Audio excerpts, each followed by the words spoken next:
বাহ, আজ নিজে থেকে এক্সারসাইজ করছেন, ভালো লাগলো দেখে। কিন্তু আমার ভালো লাগছে না। কেন কেন ভালো লাগছে না স্যার? এই তো আপনি আবার উল্টাপাল্টা চিন্তা ভাবনা করছেন। হ্যাঁ, আমি তো বলেছি একটু সময় দিন, সব ঠিক হয়ে যাবে।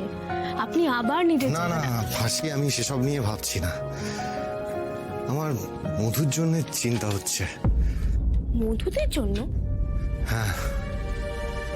আচ্ছা বলছি, তুমি ওর কাছে কখন খাবার নিয়ে যাবে?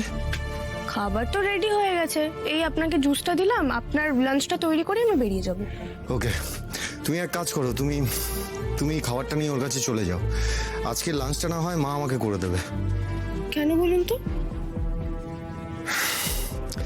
দেখো আরশি, যে তো আমার প্রফেশনাল রাইভাল, আর এর সাথে তো মধুর কোনো কানেকশন নেই।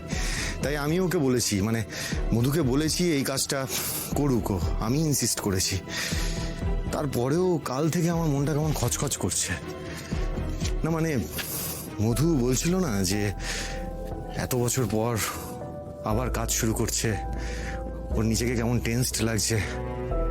তাছাড়া বারবার ও জেজের কথা বলছিল, আর এই ব্যাপারটা না আমার ঠিক লাগছিল না, আমি যতই ওকে বোঝাই না কেন। দেখো, যাই হয়ে যাক না কেন, জেজে তো খুব ভালো একটা মানুষ নয়, আর মধুও খুব নরম সরম মানুষ। এত বছর পর ও কামব্যাক করছে, তার উপর মধুর একটা বাজে পাস্ট আছে।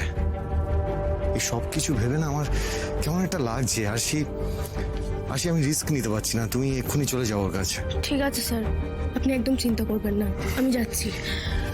আর গিয়ে যদি দেখি যে যে ডিস্টার্ব করছে মধুদিকে, তাহলে আমার থেকে খারাপ কেউ হবে না। আসছে।